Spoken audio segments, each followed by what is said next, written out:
Hello नमस्कार, स्वागत आहे तुमचं पुन्हा एका नवीन व्हिडिओमध्ये. सर्वांना श्री स्वामी समर्थ. तर मकर संक्रांती हा सण सुवासिनींच्या महिलांच्या आनंदाचा सण. सर्वांना मकर संक्रांतीच्या खूप साऱ्या शुभेच्छा. तिळगुळ घ्या आणि गोड गोड बोला. तर यंदा 2026मध्ये मकर संक्रांती ही 14 जानेवारीला आली आहे. तर 13 जानेवारी रोजी आहे भोगी आणि 14 जानेवारी रोजी आहे संक्रांत आणि 15 जानेवारी रोजी आहे किंक्रांत. त्यालाच आपण कर असं म्हणत असतो. सूर्य जेव्हा मकर राशीत प्रवेश करतो तेव्हा असते मकर संक्रांत. तर मकर संक्रांतीच्या दिवसापासून सूर्यनारायणाचे उत्तरायण चालू होते आणि दिवस हा तिळातिळाप्रमाणे वाढत जातो आणि रात्र ही छोटी होत जाते. तर सूर्य हा 3:06 मकर राशीमध्ये प्रवेश करणार आहे. त्यामुळे संक्रांतीचा पुण्यकाळ हा दुपारी 3:06 ते सायंकाळी 5:50 असणार आहे. तर या काळात दानधर्म करण्याला खूप महत्त्व आहे. तर संक्रांतीच्या दिवशी आपण सुगड पूजन करत असतो. तर हे सुगड पूजन कसे करावे, पूजेची मांडणी, उत्तरपूजेनंतर त्या सुगडांचे काय करावे, ववसाचे साहित्य या संबंधीची संपूर्ण माहिती व्हिडिओमध्ये सांगितली आहे. तर व्हिडिओ शेवटपर्यंत बघा. तर हे सुगड भोगीच्या दिवशी खरेदी केले जातात. ववसाचे साहित्य असेल, पूजेचे साहित्य असेल किंवा हे सुगड, आता यांना काही ठिकाणी बोळकी म्हटलं जातं तर काही ठिकाणी यांना खण म्हटलं जातात. तर ही मातीची खण आपण भोगीच्याच दिवशी खरेदी करून आणायची असतात आणि ही आणताना यांना हळदी कुंकू लावून आपण घरी आणत असतो.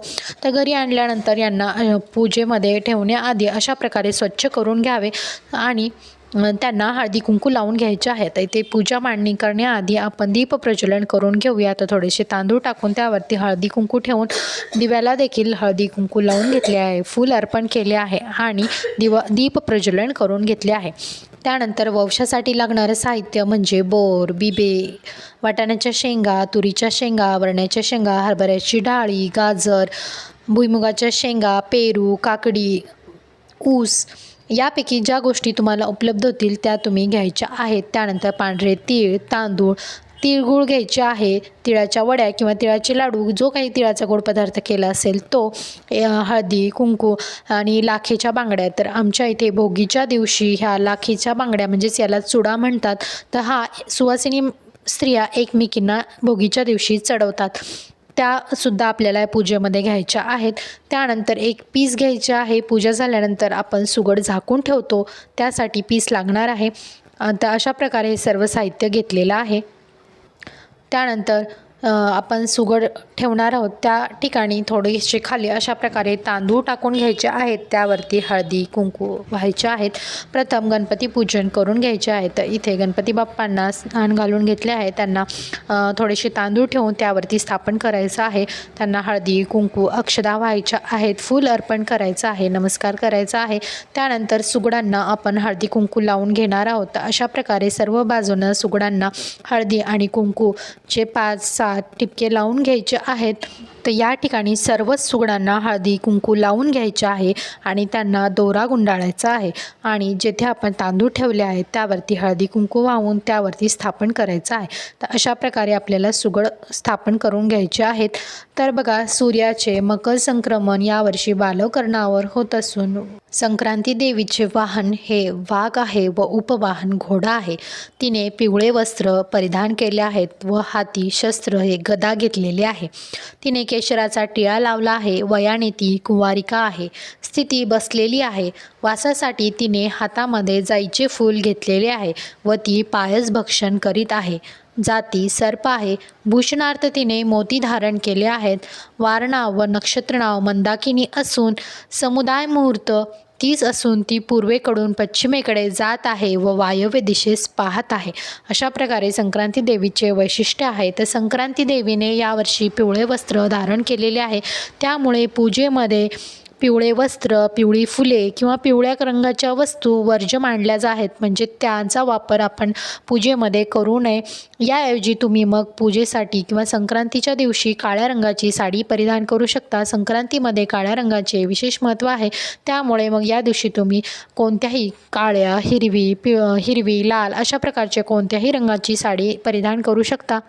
तसेच देवी ही पायस भक्षण करत आहे. त्यामुळे या दिवशी दुधाचे कोणत्याही प्रकारचे पदार्थ करू नये किंवा खाऊ नये. तसेच या काळामध्ये सूर्यनारायणाचे पूजा उपासना करण्यालाही खूप महत्त्व आहे। त्यामुळे कमीत कमी संक्रांतीच्या 3 दिवस आपण सूर्यनारायणांना जल अर्पण करायचे आहे, नमस्कार करायचा आहे। तर पूजा करण्याआधी सकाळीच आपल्याला सूर्यनारायणाचे दर्शन घेऊन त्यांना जल अर्पण करायचे आहे। तर हा संपूर्ण पौष महिना सूर्यनारायणाच्या उपासनेसाठी खूप महत्त्वाचा मानला आहे। तर संपूर्ण महिना जरी आपल्याला सूर्यनारायणाची पूजा उपासना करणे शक्य नसेल तर कमीत कमी संक्रांतीचे 3 दिवस म्हणजेच भोगी, संक्रांत आणि किंक्रांत या 3 दिवशी सूर्यनारायणाचे दर्शन घेऊन त्यांना अर्पण करायचे आहे। तर इथे सर्व खणांना हळदी कुंकू लावून घेतले आहे, दोरा गुंडाळून घेतला आहे, त्यांची स्थापना केली आहे। तर त्या सुगडांच्या आतमध्ये देखील हळदी कुंकू व्हायचे आहे, तांदूळ टाकायचे आहे, तीळ गूळ व्हायचे आहेत। त्यानंतर त्यामध्ये अशा प्रकारे जे वंशाचे साहित्य आपण घेतले होते ते सर्व साहित्य एक एक करून त्यामध्ये टाकून घ्यायचे आहे। संक्रांतीच्या दिवशी आपण सुवासिनींना वौसा देत असतो। तर बऱ्याच ठिकाणी वौसा देताना हे संपूर्ण खण उचलून आपण सुवासिनींना देतात किंवा मग यातील साहित्य दिले जाते। तुमच्याकडे ज्या पद्धतीने असेल त्या पद्धतीने तुम्ही करावे। तर इथे सर्व सुगडांमध्ये आपण एक एक वस्तू सर्व टाकून घेतलेल्या आहेत। सर्व सुगडांना हळदी कुंकू व्हायचे आहे, तांदूळ व्हायचे आहेत, तिळगुळ व्हायचे आहेत, त्यांना फुलं अर्पण करायची आहेत। तर या सुगड्यांसोबत एक झाकणी देखील घ्यायची असते। तर त्या झाकणीला देखील हळदी कुंकू लावून घ्यायचे आहे। यामध्ये पांढरे तीळ आणि तांदूळ मिक्स करून ठेवायचे आहेत। जेव्हा आपण सुवासिनींना वौसा देतो तेव्हा यातील तीळ आणि तांदूळ थोडेसे हातामध्ये घेऊन त्यांच्या डोक्यावरती टाकले जातात आणि रामाचा पाचू सीतेला नेसवा, तीळ तांदूळ जन्म जन्म वौसा असे म्हणत ते तांदूळ त्यांच्या डोक्यावरती टाकले जातात। त्यानंतर बरेच जण मंदिरामध्ये जाऊन विठ्ठल रुक्मिणीच्या मंदिरामध्ये रुक्मिणी मातेला वौसा देतात। तर मंदिरामध्ये तर आपल्याला वौसा द्यायचाच आहे, परंतु आपल्या घरी जी विठ्ठल रुक्मिणीची मूर्ती आहे म्हणजे देवघरामध्ये आपण विठ्ठल रुक्मिणीची जी मूर्ती ठेवलेली असते तिला देखील वौसा द्यायचा असतो। तर त्यासाठी या ठिकाणी विठ्ठल रुक्मिणीची मूर्ती घ्यायची आहे, त्यांना थोडेसे तांदूळ टाकून त्यावरती हळदी कुंकू ठेवून त्यावरती स्थापित करायचं आहे, त्यांना हळदी कुंकू लावायचं आहे, त्यांना देखील तिळगुळ ठेवायचं आहे। 2 विड्याची पाने घेऊन त्यावरती जो काही आपण वौसा पूजेमध्ये ठेवलेला आहे तो वौसा त्यावरती त्यांना द्यायचा आहे, चुडा ठेवायचा आहे, हळदी कुंकू ठेवायचा आहे आणि नमस्कार करायचा आहे। आणि जो काही आपण तिळगुळाचा नैवेद्य केलेला असेल तो इथे आपल्याला दाखवायचा आहे।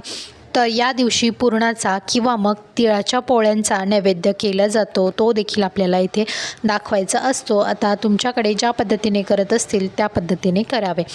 त्यानंतर धूपदीप दाखवायचा आहे आणि जे खण आहेत किंवा जे सुगड पूजन आपण केलेले आहे ते सुगड एक पिसाने झाकून ठेवले जातात। म्हणजे जे आपले खण असतात किंवा जे वाण आहे ते कोणालाही दिसू नये या कारणासाठी एक पीस घेऊन त्यावरती झाकून ठेवले जातं। तर आमच्याकडे अशा पद्धतीने हे केलं जातं। आता तुमच्याकडे ज्या पद्धतीने असेल त्याप्रमाणे तुम्ही करावे। तर या दिवशी आपण विठ्ठल रुक्मिणीला तर वौसा देतच असतो, तर त्याचबरोबर आपल्याला तुळशीला देखील वौसा द्यायचा आहे। तर येथे तुळशीला थोडेसे पाणी घालायचं आहे, हळदी कुंकू व्हायचं आहे, फूल अर्पण करायचं आहे, 2 विड्याची पाने ठेवून त्यावरती जो वौशाचे साहित्य आहे ते आपण तुळशी मातेसमोर ठेवायचं आहे, तिळगुळ ठेवायचे आहेत आणि चुडा देखील आपल्याला तुळशी मातेला व्हायचा आहे। अशा प्रकारे आपल्याला तुळशीला देखील वौसा द्यायचा असतो। त्यानंतर 5-7 ज्या प्रमाणात आपल्याला सुवासिनी मिळतील त्या प्रमाणात सुवासिनींना बोलून देखील अशा प्रकारे वौसा दिला जातो, हळदी कुंकू दिलं जातं, चुडा भरला जातो। त्यानंतर ही पूजा त्या दिवशी दिवसभर तशीच ठेवायची। दुसऱ्या दिवशी आपण ही पूजा काढायची असते। पूजेला हळदी कुंकू लावायचं आहे, धूपदीप दाखवायचा आहे, त्यानंतर मग पूजा हलवायची असते। तर बघा काही ठिकाणी हे संपूर्ण खण उचलूनच सुवासिनींना दिले जातात, तर काही हरकत नाही। परंतु जर तुमच्याकडे हे खण हलवत नसतील तर मग दुसऱ्या दिवशी तुम्ही या खणातील जे साहित्य आहे ते तुम्ही प्रसाद म्हणून स्वतः खायचे आहेत किंवा मग घरातल्या इतर सुवासिनींना तुम्ही देऊ शकता आणि तो प्रसाद म्हणून तुम्ही स्वतः खाऊ शकता। तर त्यानंतर जे खण असतात तर त्यामध्ये तुम्ही पक्ष्यांना पाणी वगैरे भरून ठेवू शकता। तर अशा प्रकारे आपल्याला ही उत्तर पूजा करायची असते। तर या वर्षी संक्रांतीच्या दिवशी षटशिला एकादशी देखील आली आहे। जर ज्यांची एकादशी आहे त्यांनी मग दिवसभर उपवास करावा, मग उपवासाचे पदार्थ तुम्ही या दिवशी खाऊ शकता आणि नैवेद्यामध्ये देखील मग उपवासाचे पदार्थ तुम्ही दाखवू शकता. आता बऱ्याच जणांचा दुसऱ्या दिवशी म्हणजे करीच्या दिवशी देखील उपवास असतो, तर मग तुम्ही त्या दिवशी दुपारी उपवास सोडू शकता किंवा मग संध्याकाळी उपवास सोडा आणि एक वेळ मग तुम्ही उपवासाचे पदार्थ खा किंवा मग फलाहार घ्यावा. तुमच्याप्रमाणे तुम्ही ह्या गोष्टी कराव्यात. तर अशा प्रकारे येथे संपूर्ण माहिती सांगितली आहे, पूजा मांडणी दाखवली आहे, उत्तर पूजेची माहिती दिली आहे. तर कसा वाटला तुम्हाला व्हिडिओ? हा व्हिडिओ तुम्हाला आवडला असेल तर व्हिडिओला लाईक, शेअर आणि चॅनलला नवीन असाल तर नक्की सबस्क्राईब करा. भेटूया पुन्हा एका अशाच नवीन व्हिडिओमध्ये. तोपर्यंत सर्वांना श्री स्वामी समर्थ.